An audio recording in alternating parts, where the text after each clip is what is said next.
ਹੁਣ ਆਪਾਂ ਦੇਖਾਂਗੇ ਐਪਲੀकेशनस। सब तो पहली एप्लीकेशन हैगी है to calculate atomicity of a gas. Atomicity की होंदा है नंबर ऑफ एटम्स प्रेजेंट, भी किन्ने नंबर ऑफ एटम्स की ने प्रेजेंट ने, वो हुण आपां एवोगैड्रो हाइपोथेसिस दे हेल्प नाल कैलकुलेट करांगे। देखो किवें, मान लो आपां वाटर की प्रैपरेशन ले ली H2 + O2 H2, ਇਹਦੇ ਵਿੱਚ ਹੁਣ ਆਪਾਂ ਆਕਸੀਜਨ ਦੇ ਐਟੋਮਿਸਿਟੀ ਕੈਲਕੂਲੇਟ ਕਰਾਂਗੇ ਵੀ ਆਕਸੀਜਨ ਦੇ ਕਿੰਨੇ ਐਟਮਸ ਨੇ। ਵੈਸੇ ਦਿਖਣ 'ਚ ਦਿਖ ਰਹੇ ਨੇ 2 ਨੇ।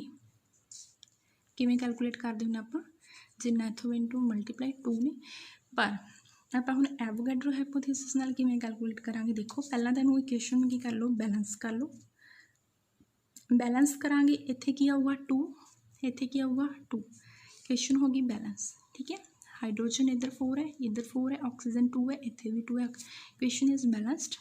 नाउ हुण जिवें आपां गेल-लुजैक्स ला कीता सी उहदे विच आपां वॉल्यूम्स लिखते हुंदे सी, उवें लिखांगे। देखो हाइड्रोजन कितों मिल के बन रही है, मान लो आपां वाटर वेपर की गल कर रहे हैं, चाहे वाटर की कर रहे हैं, पर आप इत्थे वाटर वेपर की गल करांगे। क्यों?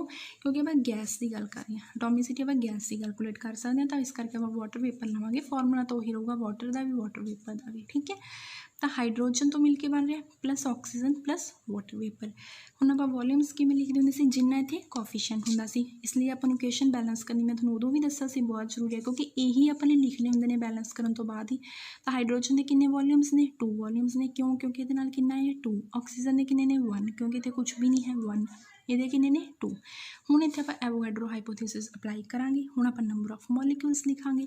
अगर ये 2 वॉल्यूम्स है, 2 कोफिशिएंट है, तो मॉलिक्यूल्स आपां एन की फॉर्म च लिखांगे। पहला तो 2 है तो ये 2n हो जाएंगे, इत्थे 1 है तो n मॉलिक्यूल्स हो जाएंगे, इत्थे 2 है तो 2n हो जाएंगे। हुण आपां n हटाना है तो इनू n नाल की कर देंगे डिवाइड। इत्थे क्या आ जाऊगा 2, 2n n नाल डिवाइड किया, इत्थे 1 इत्थे 2। हुण आपां अगर 1 मॉलिक्यूल की फॉर्म च लैके आना है तो की करांगे, इनू फिर 2 नाल डिवाइड कर देंगे। किवें 2 डिवाइड बाय 2 1 आ जाऊगा, 1 नूं 2 नाल डिवाइड किया हाफ आ जाऊगा, 2 नूं 2 नाल डिवाइड किया 1 आ जाऊगा। अगर आप एंड ते आप 1 मॉलिक्यूल लैके आना होंदा इत्थे। ठीक है, कुछ नहीं है जनरल है, पहला n की फॉर्म च लिख लो।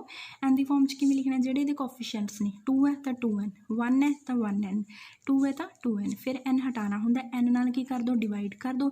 इत्थे n नाल डिवाइड किया कला 2 रह जू, इत्थे डिवाइड किया 1 रह जू, इत्थे किया 2 रह जूगा। फिर आप 1 मॉलिक्यूल लैके आना होंदा, 2 तो 1 किवें बनावांगे, अगर इन्हूं आपां 2 नाल डिवाइड कर दे तो सारिਆਂ ਨੂੰ डिवाइड कर दो। इत्थे हाफ रह जूगा, इत्थे 1 एंड इत्थे 1। ਹੁਣ देखो इस तो ਆਪਾਂ ਨੂੰ ਕੀ पता लग रहा है भी वाटर वेपर का 1 मॉलिक्यूल ਦੇ ਵਿੱਚ हाइड्रोजन के किन्ने मॉलिक्यूल ने। अगर आप 1 मॉलिक्यूल की गल करिए, हम वाटर वेपर का 1 मॉलिक्यूल आ गया ना, वही चीज़ चल रही है, प्लस है इतने एरो है। तो अगर वाटर वेपर का 1 मॉलिक्यूल है तो हाइड्रोजन के किन्ने मॉलिक्यूल प्रेजेंट ने 1, तो ऑक्सीजन का किन्ना अद्धा। 1 मॉलिक्यूल के किन्ने एटम्स होंगे ने 2 एटम्स होंगे ने। एंड पहला देखो मॉलिक्यूलर मास कैलकुलेट करो, वाटर का किन्ना होंदा, ये 18 होंदा, हाइड्रोजन का 1 होंदा, ये पैर च किन्ना 2, तो 1 × 2 प्लस ऑक्सीजन का किन्ना होंदा 16, सॉल्व करके आ गया 18। हुण देखो मॉलिक्यूलर मास किन्ना है वाटर वेपर का 18 है, जिहदे विचों एक मॉलिक्यूल किहदा हाइड्रोजन का, अद्धा किहदा ऑक्सीजन का। एक मॉलिक्यूल का मतलब की है 2 एटम्स ने, हाइड्रोजन के 2 एटम्स का मास किन्ना होगा 2 होगा, तो 18 के विचों 2 माइनस कर दो 16। हाइड्रोजन का टोटल किन्ना देखो, इन्होंने तीनों का 18 है, हाइड्रोजन का आप कैलकुलेट कर लिया किन्ना 2 है, तो ऑक्सीजन का कितना रहेगा 16। हुण ये तो आप ऑक्सीजन के एटम्स पता लग जाएंगे। ऑक्सीजन के एक एटम का मास कितना होंदा 16 होंदा, ये भी अपने को 16 ही रहा है।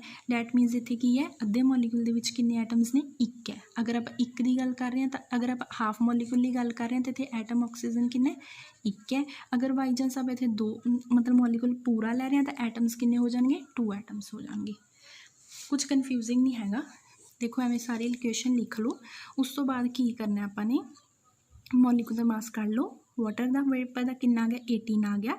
ये प्रेजेंट की हाइड्रोजन तो ऑक्सीजन ही है ना। हाइड्रोजन की मान लो आप आ वाली क्वेश्चन लिए कर रहे हैं, पर ये भी कर सकते हैं, किस लिए भी कर सकते हैं, एंड तो जिद ना करना हो डिवाइड वगैरह कर दो। तो हुण इहदा देखो कितना है 1 मॉलिक्यूल है, तो मतलब अगर वाटर का मॉलिक्यूलर मास 18 है तो ये हाइड्रोजन के मॉलिक्यूल किन्ने ने 1 ने, ਆਕਸੀਜਨ ਦਾ ਕਿੰਨਾ ਅੱਧਾ। ਇੱਕ ਮੋਲੀਕਿਊਲ ਦੇ ਵਿੱਚ ਹਮੇਸ਼ਾ 2 ਐਟਮਸ ਹੁੰਦੇ ਨੇ, ਤਾਂ ਹਾਈਡਰੋਜਨ ਦੇ 2 ਐਟਮਸ ਹੋ ਗਏ, ਤਾਂ ਹਾਈਡਰੋਜਨ ਦਾ ਮਾਸ ਇੱਕ ਐਟਮ ਦਾ ਕਿੰਨਾ ਹੁੰਦਾ, 1 ਹੁੰਦਾ। 2 ਦਾ ਕਿੰਨਾ ਹੋ ਜਾਊਗਾ, 2। ਟੋਟਲ ਕਿੰਨਾ 18। 18 ਦੇ ਵਿੱਚੋਂ ਅਗਰ ਆਪਾਂ 2 ਮਾਈਨਸ ਕਰ ਦਈਏ ਤਾਂ ਕੀ ਰਹਿ ਜਾਊਗਾ, 16। ਤਾਂ ਹੁਣ ਇਹ ਜਿਹੜਾ 16 ਰਹਿ ਗਿਆ ਉਹ ਆਕਸੀਜਨ ਦਾ ਹੀ ਹੋਊਗਾ। ਕੋਈ ਚੀਜ਼ ਟੋਟਲ 18 ਹੈ, x + y ਦਾ ਟੋਟਲ 18 ਹੈ, ਇਹਦੇ ਵਿੱਚੋਂ ਇੱਕ ਤਾਂ ਕਿੰਨੀ ਹੈ, 2 ਹੈ, ਤਾਂ ਇਹ ਕਿੰਨਾ 18, ਤਾਂ y ਕਿੰਨਾ ਰਹੂਗਾ, 16 ਹੀ ਰਹੂਗਾ ਨਾ। ਤਾਂ ਆਕਸੀਜਨ ਦਾ ਆਪਣੇ ਕੋਲ ਕੀ ਆ ਗਿਆ, 16 ਆ ਗਿਆ। ਤਾਂ ਹੁਣ ਇਸ ਆਕਸੀਜਨ ਦੇ ਵੈਸੇ ਕਿੰਨੇ ਐਟਮਸ ਦਾ ਮਾਸ 16 ਹੁੰਦਾ, 1 ਦਾ ਹੁੰਦਾ। ਤਾਂ ਆਪਾਂ ਨੂੰ ਕੀ ਪਤਾ ਲੱਗ ਗਿਆ ਵੀ ਹਾਫ ਮੋਲੀਕੂਲ ਦੇ ਵਿੱਚ ਕਿੰਨੇ ਐਟਮਸ ਨੇ, 1 ਹੈ। ਅਗਰ ਇਹੀ ਗੱਲ ਆਪਾਂ ਇੱਕ ਮੋਲੀਕੂਲ ਦੀ ਕਰਨੀ ਹੋਵੇ ਤਾਂ ਇਹ ਵੀ ਕੀ ਹੋ ਜਾਣਗੇ, ਡਬਲ। ਇਹ ਕੀ ਹੋ ਜਾਊਗਾ, 2 ਐਟਮ। ਇੱਥੋਂ ਐਵੇਂ ਆਪਾਂ ਐਟੋਮਿਸਿਟੀ ਕੈਲਕੂਲੇਟ ਕਰ ਸਕਦੇ ਹਾਂ, ਠੀਕ ਹੈ। ਹੁਣ ਨੈਕਸਟ ਐਪਲੀਕੇਸ਼ਨ ਜਿਹੜੀ ਹੈਗੀ ਉਹ ਦੇਖੋ ਕੀ ਹੈ, relationship between vapour density and molar mass of a gas.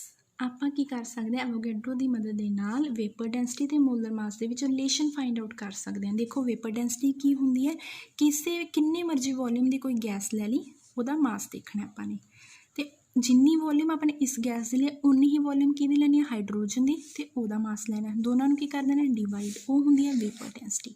But conditions ਕੀ ਹੋਣੀਆਂ ਚਾਹੀਦੀਆਂ ਨੇ, ਸਿਮਿਲਰ ਟੈਂਪਰੇਚਰ ਅਤੇ ਪ੍ਰੈਸ਼ਰ ਦੀਆਂ। ਹੁਣ ਐਵੋਗੈਡਰੋ ਹਾਈਪੋਥੀਸਿਸ ਦੇ ਅਕੋਰਡਿੰਗ ਕੀ ਹੈ, ਦੇਖੋ ਅਗਰ ਇਹਦਾ ਵੀ ਵੋਲੀਅਮ ਸੇਮ ਹੈ, ਇਹਦਾ ਵੀ ਵੋਲੀਅਮ ਸੇਮ ਹੈ, ਤਾਂ ਇਹਨਾਂ 'ਚ ਨੰਬਰ ਆਫ ਮੋਲੀਕਿਊਲਸ ਵੀ ਕੀ ਹੋਣਗੇ, ਸੇਮ। ਅਗਰ ਇਹ 'ਚ n ਮੋਲੀਕਿਊਲਸ ਨੇ ਤਾਂ ਇਹ 'ਚ ਵੀ n ਹੋਣਗੇ। ਉੱਪਰ ਆਪਾਂ ਕੋਈ ਵੀ ਸਰਟਨ ਗੈਸ ਦੀ ਗੱਲ ਕਰਦੇ ਹਾਂ, ਨੀਚੇ ਆਪਣੇ ਸਟੈਂਡਰਡ ਹਾਈਡਰੋਜਨ ਗੈਸ ਲਿਆ।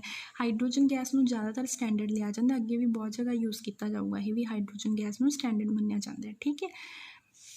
ਤਾਂ ਅਗਰ ਇਹਦੇ n ਨੇ ਤਾਂ ਇਹ 'ਚ ਵੀ n ਹੋਣਗੇ, ਕਿਉਂ, ਕਿਉਂਕਿ ਦੋਨਾਂ ਦਾ ਵੋਲੀਅਮ ਵੀ ਸੇਮ ਹੈ ਅਤੇ ਕੰਡੀਸ਼ਨਸ ਵੀ ਸੇਮ ਨੇ। ਹੁਣ ਅਗਰ n ਦੀ ਜਗ੍ਹਾ ਆਪਾਂ 1 ਲੈ ਲਈਏ, ਅਗਰ ਇਹਦੇ ਵੀ ਇੱਕ ਮੋਲੀਕੂਲ ਦੀ ਗੱਲ ਕਰ ਰਹੇ ਹਾਂ ਤਾਂ ਇਹਦੇ ਵੀ 1 ਦੀ ਗੱਲ ਕਰਾਂਗੇ, ਇਹ ਵੀ ਹੋ ਗਿਆ। ਇੱਕ ਮੋਲੀਕੂਲ ਦੇ ਵਿੱਚ ਹੁਣੀ ਮੈਂ ਤੁਹਾਨੂੰ ਕੀ ਦੱਸਿਆ, ਕਿੰਨੇ ਐਟਮਸ ਹੁੰਦੇ ਨੇ, 2 ਹੁੰਦੇ ਨੇ। ਇੱਕ ਮੋਲੀਕੂਲ ਦੀ ਜਗ੍ਹਾ ਆਪਾਂ ਹੁਣ ਇੱਥੇ 2 ਐਟਮਸ ਲਿਖ ਲਿਆ, ਸੇਮ ਗੱਲ ਹੀ ਹੈ। 2 ਐਟਮਸ ਦਾ ਮਤਲਬ ਵੀ ਕੀ ਹੁੰਦਾ, ਇੱਕ ਮੋਲੀਕੂਲ। ਤਾਂ ਇੱਥੇ ਆਪਾਂ ਹੁਣ ਕੀ ਲਿਖ ਲਿਆ, 2 ਐਟਮਸ ਲਿਖ ਲਿਆ। ਹੁਣ ਦੇਖੋ ਇੱਕ ਫਾਰਮੂਲਾ ਹੁੰਦਾ ਹੈ, mass of 1 molecule of gas ਨੂੰ ਅਗਰ ਆਪਾਂ ਡਿਵਾਈਡ ਕਰ ਦਈਏ mass of 1 atom of hydrogen gas, ਕਿਹਦੇ ਕੋਲ ਹੁੰਦਾ, ਮੋਲਰ ਮਾਸ ਦੇ ਨਾਲ। ਇੱਥੇ ਹੁਣ 2 ਸੀਗਾ, ਮੈਂ 1 ਦੀ ਗੱਲ ਕੀਤੀ ਨਾ, ਇਹਦੇ 1 ਇਹਦੇ 1 ਕਿਹਦੇ ਕੋਲ ਹੁੰਦਾ, ਮੋਲਰ ਮਾਸ ਦੇ ਕੋਲ ਹੁੰਦਾ, ਪਰ ਨਾਲ ਇੱਥੇ 2 ਵੀ ਪਿਆ ਤਾਂ 2 ਉਵੇਂ ਰਹਿ ਗਿਆ। ਮਤਲਬ ਇੰਨੀ ਚੀਜ਼ ਦੀ ਜਗ੍ਹਾ 'ਤੇ ਆਪਾਂ ਨੇ ਕੀ ਪੁੱਟ ਕਰਤਾ, ਇਹ ਕਿਹਦੇ ਕੋਲ ਹੁੰਦਾ, ਮੋਲਰ ਮਾਸ ਦੇ, ਮੋਲਰ ਮਾਸ ਪੁੱਟ ਕਰਤਾ। 2 ਜਿਹੜਾ ਰਹਿ ਗਿਆ ਸਾਨੂੰ ਐਵੇਂ ਲਿਖ ਲਿਆ, ਤਾਂ ਆਪਣੇ ਕੋਲ ਆ ਫਾਰਮੂਲਾ ਬਣ ਗਿਆ। ਵੇਪਰ ਡੈਂਸਿਟੀ ਅਤੇ ਮੋਲਰ ਮਾਸ ਕੀ ਆ ਗਿਆ, ਰਿਲੇਸ਼ਨ ਆ ਗਿਆ। ਇਸ ਤਰੀਕੇ ਨਾਲ ਆਪਾਂ ਇਸ ਫਾਰਮੂਲੇ ਨਾਲ ਕੋਈ ਵੀ ਮੈਡੀਕਲ ਸੋਲਵ ਕਰ ਸਕਦੇ ਹਾਂ। ਇਹ ਹੋ ਗਈ ਦੀ ਸੈਕਿੰਡ ਐਪਲੀਕੇਸ਼ਨ। ਲਾਸਟ ਹੈਗੀ ਹੈ, ਲਾਸਟ ਕਿਹੜਾ ਰਿਲੇਸ਼ਨ ਹੈ, ਦੇਖੋ ਹੁਣ ਹੀ ਆਪਣੇ ਕੋਲ ਰਿਲੇਸ਼ਨ ਇੱਥੋਂ ਕੀ ਆਇਆ ਹੈ, vapour density is equal to molar mass upon 2। ਅਗਰ ਕ੍ਰੋਸ ਮਲਟੀਪਲਾਈ ਕਰ ਦਈਏ ਇਹਨੂੰ, 2 ਨੂੰ ਇੱਧਰ ਲੈ ਜਾਈਏ ਤਾਂ ਮੋਲਰ ਮਾਸ ਕਿਹਦੇ ਕੋਲ ਆ ਜਾਊਗਾ, 2 × vapour density. 2 × vapour density. Vapour density ਹੁਣੀ ਮੈਂ ਤੁਹਾਨੂੰ ਦੱਸ ਕੇ ਹਟੀ ਕੀ ਹੁੰਦਾ, ਮਾਸ of certain volume of gas upon mass of same volume of hydrogen gas but at standard temperature and pressure with same conditions at STP। Standard ਮੰਨ ਲਓ temperature and pressure 'ਤੇ, ਠੀਕ ਹੈ। ਹੁਣ ਫਿਰ ਉਹੀ ਗੱਲ, ਜੇ ਉਹਦਾ ਵੋਲੀਅਮ ਜਿੰਨਾ ਸੇਮ ਹੈ ਤਾਂ ਨਿਚਲੇ ਦਾ ਵੀ ਸੇਮ ਹੋਊਗਾ। ਮੰਨ ਲਓ ਕਿੰਨਾ ਲੈ ਰਹੇ ਹਾਂ ਆਪਾਂ, 1 ਲੀਟਰ, ਕਿਉਂਕਿ ਤਾਂ ਆਪਾਂ STP ਸਟੈਂਡਰਡ ਦੀ ਗੱਲ ਕਰ ਰਹੇ ਹਾਂ। ਤਾਂ ਇੱਥੇ ਕਿੰਨਾ ਹੋਊਗਾ, ਮਾਸ ਆਫ 1 ਲੀਟਰ ਗੈਸ, ਇਹਦਾ ਜੇ ਇਹਦਾ 1 ਲੀਟਰ ਹੈ ਇਹਦਾ ਵੀ 1 ਲੀਟਰ ਹੋਊਗਾ। ਬਟ ਆਪਾਂ ਨੂੰ ਪਤਾ ਹੈ ਸਟੈਂਡਰਡ ਹਾਈਡਰੋਜਨ ਗੈਸ ਹੈ, ਇਹਦਾ ਮਾਸ ਆਫ 1 ਲੀਟਰ ਕਿੰਨਾ, ਇਹ ਗੈਸ ਆਪਾਂ ਸਟੈਂਡਰਡ ਮੰਨੀ ਹੈ ਨਾ, ਤਾਂ ਇਹਦਾ ਤਾਂ ਆਪਾਂ ਨੂੰ ਪਤਾ ਹੋਊਗਾ। ਇਹ ਗੈਸ ਕੋਈ ਵੀ ਹੋ ਸਕਦੀ ਹੈ, ਇਹਦਾ ਕਿੰਨੀ ਵੈਲਿਊ ਹੁੰਦਾ, 0.089। ਇੱਥੇ ਪੁੱਟ ਕਰ ਦਿਓ। ਮੋਲਰ ਮਾਸ ਲੈ ਰਹੇ ਸੀ ਆਪਾਂ ਇਜ਼ ਇਕੁਅਲ ਟੂ 2 ਐਵੇਂ ਰੱਖਤਾ, ਮਾਸ of 1 litre gas at STP ਉਵੇਂ ਲਿਖਤਾ, ਅਪੋਨ ਇਹਦੀ ਵੈਲਿਊ ਆਪਾਂ ਨੂੰ ਪਤਾ ਹੈ ਉਹ ਪੁੱਟ ਕਰਤੀ। ਇਹਨੂੰ ਸੋਲਵ ਕੀਤਾ, ਕਿੰਨਾ ਆ ਗਿਆ, 22.4 ਇੰਟੂ ਇਹਨੂੰ ਇਹਦੇ ਨਾਲ ਡਿਵਾਈਡ ਕੀਤਾ, 22.4 ਆ ਗਿਆ, ਇੰਟੂ ਆ ਤਾਂ ਸਾਰੀ ਲਾਈਨ ਉਵੇਂ ਨਾਲ ਹੀ ਹੈਗੀ। ਇਹਨੂੰ ਅੰਦਰ ਮਲਟੀਪਲਾਈ ਕੀਤਾ 1 ਨਾਲ, ਕੀ ਆ ਗਿਆ, ਮਾਸ of 22.4 litre of gas at standard temperature pressure. ਮਤਲਬ ਸਟੈਂਡਰਡ ਟੈਂਪਰੇਚਰ ਪ੍ਰੈਸ਼ਰ 'ਤੇ ਕਿਸੇ ਵੀ ਗੈਸ ਦਾ ਜਿਹੜਾ ਮਾਸ ਹੋਊਗਾ ਐਂ ਹੋਊਗਾ 22.4 ਲੀਟਰ ਆਫ ਗੈਸ। ਕਿਹਦੇ ਕੋਲ ਹੋਊਗਾ, ਸਟੈਂਡਰਡ ਟੈਂਪਰੇਚਰ ਪ੍ਰੈਸ਼ਰ 'ਤੇ ਅਗਰ ਆਪਾਂ ਗੱਲ ਕਰੀਏ ਕਿਸੇ ਵੀ ਗੈਸ ਦੇ ਇੰਨੇ ਲੀਟਰ ਕਿਸ ਦੇ ਕੋਲ ਹੋਣਗੇ, ਮੋਲਰ ਮਾਸ ਦੇ। ਇਹ ਐਕਸਪ੍ਰੈਸ਼ਨ ਹੈ ਜਿਹੜਾ ਨਿਊਮੈਰੀਕਲਸ ਯੂਜ਼ ਹੋਊਗਾ। ਇਹਦੀਆਂ 3 ਪ੍ਰੋਪਰਟੀਜ਼ ਸੀ, ਮਤਲਬ ਐਪਲੀਕੇਸ਼ਨ ਸੀਗੀਆਂ। ਅੱਜ ਆਪਾਂ ਇੰਨਾ ਹੀ ਕਰਾਂਗੇ। ਨੈਕਸਟ ਟੌਪਿਕ ਆਪਾਂ ਨੈਕਸਟ